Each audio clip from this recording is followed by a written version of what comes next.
welcome, gentlemen. And the Champions League ends, and Hussam, Real Madrid champions again. Yeah, they fully deserved it today. They fully deserved it. Liverpool remained the last team to beat Real Madrid in the Champions League final in '83. So that's how long ago that was. So they've literally won every single AC1, you beat them. It was Fergie and Aberdeen that beat them in '83. Yeah. There's a nice bit of sort of irony and quirkiness there that it's Liverpool and Sir Alex are the last two to actually stop them from winning European final. It's crazy. Hey, heritage, biggest two clubs. You get me. Here's the thing. Obviously, first of all, I wanted Real Madrid to win today's game. I think here's the thing. You spoke about Liverpool, obviously, from like an English perspective and stuff like that. Who could really catch them? I'll be honest with you. The fact that they have 15, this is at this point uncatchable. You're basically trying to get second place in who has the second most Champions Leagues. To be honest with you, that's literally it. Like you're literally just fighting to see who's going to get second place in all the Champions League clubs. Because let's be real, in Liverpool's most dominant era, we won 4 and 9, and that's like looked at as the most like heritage English club ever in the Champions League. So it shows you that it's really difficult to win as many as Real Madrid have won. I mean, this is obviously an insane amount of Champions Leagues. Even it gets to the point now where like, even if we discount the first 5 where they were like, it was an invitational or whatever, they're still on 10. Like even if you discount them. Now on today's game, I'll be honest with you. We have seen the same exact final against Liverpool twice today and multiple times when Real Madrid are in these games. Because mentality does play a role, but you cannot just say heritage by itself without executing. That's just the ultimate reality.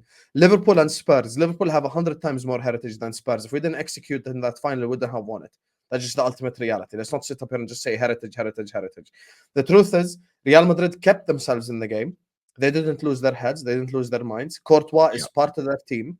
And Courtois is a goalkeeper who's there for a reason to save those chances. It's not Real Madrid or Heritage's fault that Adeyemi couldn't score 2 chances right in front of goal.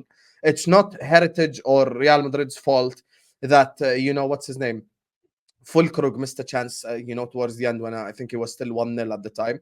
It's not Heritage's fault that Ian Maatsen absolutely bottled it at the end there. That's the one. Watch out. He loaned out Maatsen. Oh my God, he's so good. He made a mistake. Today again, you get me. It exposes how Chelsea fans should never be listened to.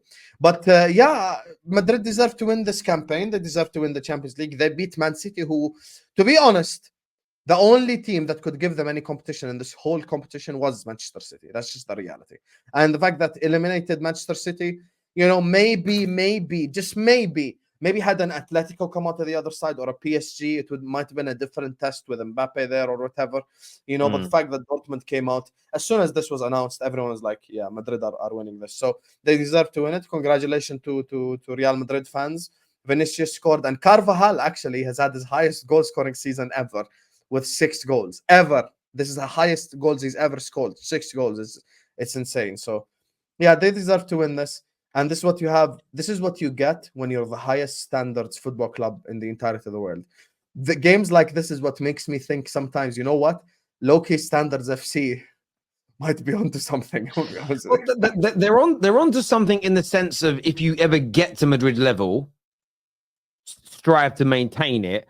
Where they're off is that Brighton can't start thinking like Real Madrid tomorrow and start delivering like them. They think you can start delivering with the snap of your fingers. They're a weird bunch. They're right to a certain degree. But before we go on to your point you made about catching Real Madrid, just looking at their finals in these 6 and 11 years. So in 2014, yes, they won 4-1 when you look back, but they equalized in the last minute. The last minute of the game, they equalized. Ati were really good that game. The next final, they beat Ati again on penalties, so narrow.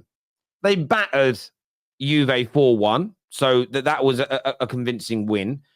They beat Liverpool 3-1, but 2 of those goals were absolute gifts from the goalkeeper. Thank you, Terrace. They weren't that great on the day, but they got the job done, as we've said. Liverpool battered them And then they scored that one goal. Courtois had the game of his life. And then tonight, I wouldn't say they were battered tonight, but they were outplayed for 75 minutes and they got the job done. No. The fact that they've won these 6 in 11 years, but you would probably argue only one of them, they were the outright convincing winner. It just goes to show that mentality is such an important part of football. And I think it is underplayed so much by football fans. Of course, the system, of course, ability, of course, all these things matter as well. Without Vinicius Jr.'s ability, they wouldn't be here either. But their mental strength to persevere, and some of those, by the way, seasons, that when they beat Liverpool 2 years ago, they should have got knocked out in every knockout round as well. It was mesmerizing how it Chelsea, PSG, Man City, absolutely. So just absolutely phenomenal. I wanted to pull you on one bit before we go to Mo. You said that it's impossible to catch them. Now, yes, Standard FC won't like that opinion. But the one thing I'm going to say is this. Do you know what can make your statement really true? The format of the Champions League is going to change. Mm-hmm. And none of us have any idea how the new format, because it isn't like before where it went from knockouts to a small group stage where still the best teams qualify from the group stage and then go into the knockouts. The way the Champions League is formatted is going to fundamentally change. We have no idea how that's going to impact what types of teams win it, how regularly the big teams will win it. Did you get where I'm coming? We're moving into an absolutely different realm of the Champions League now, to a point where we may never see it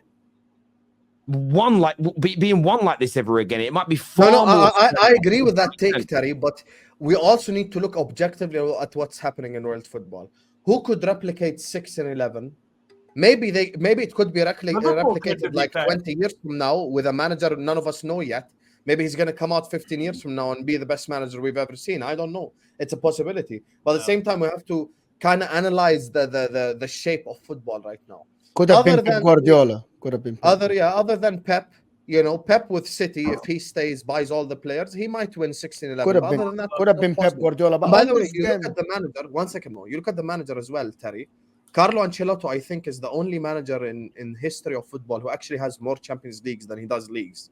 I think that he's the only one who's that. I think I might be wrong, but I think he's the only 5 and 5. 5 and 5 now. Yeah, that's an insane stat. Yeah, it's crazy. It's crazy. Yeah, because he's amazing in the but that's insane. The fact that he has 5 UCLs. It's amazing. And we'll get onto that. But guys, we'll start the game for a minute. So I don't want to get too far away from the game. Mo, in terms of the game tonight, how gutted do you think Dortmund will be feeling right now? No, absolutely. Listen, they out-tacticked Real Madrid. They outplayed Real Madrid for the majority of this game. They were absolutely great. I thought it's again about the quality in the final third. Me and Osam were talking earlier about Adeyemi yesterday, and the guy's quick and everything, but he lacks quality in the final third. Again, Fulkrug played well. Jadon Sancho on that right side, that played very well. They literally outplayed Real Madrid. I thought so in terms of the game. But again, Real Madrid proves that it's not only about your tactics. It's not only about that. It's about the delivery of Toni Kroos for a couple of corners. They got less corners. And it's about the fine details that Real Madrid offers. So in the game itself, Terrace had a game plan. The game plan was executed very well. They reached the goal 2-3 times. And they should have scored. They could have been 2-0 easily in that first half. Real Madrid, again, proves that it's all about the mentality. It's not about the game plan. It's staying in the game and taking your moment. And they took the moments really well. Toni Kroos almost scored from that free kick when Kobel saved it. This game proves that sometimes in this cup games, tactics go out of the way. Thomas Tuchel had the same thing. Tactics go out of the window. You literally just play on small moments, small margins. It's not about position. It's not about having the majority of the position in the game. And I had position. And oh my God, I passed 1,000 passes around. Real Madrid didn't. And some of the Real Madrid players were invisible today. Jude Bellingham was invisible. Rodrigo didn't have the greatest game. Even Camavinga, didn't have the greatest game. But at the end, even Camavinga was all right in the middle. He was incredible. What game? He was very good. He was very good. Very good. Okay. I thought here is why I think he wasn't great. Because every time Emre Can, and you want to talk tactics, I can talk tactics with you.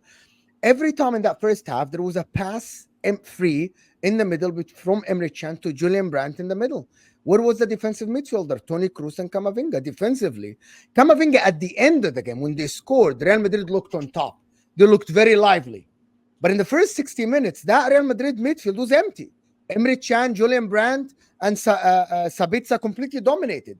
This is against Camavinga, Toni Kroos, and Valverde, right? This is why I'm saying Camavinga looked good at the end with the dribble and all the stuff at the end. But Camavinga was making some good clearances inside his own box as well. Clearance. Multiple times. Yeah. You guys just want to say that Camavinga was good. That's all you guys want to say. No, he when I was doing the watch along, thought he was. the guys in the chat were saying, where is Camavinga? Why is he not passing the ball? Why is he not showing up to the defenders? It was wide open. That's tactically speaking, it was wide open. In the first 60 minutes, I thought the Real Madrid midfield was non-existent.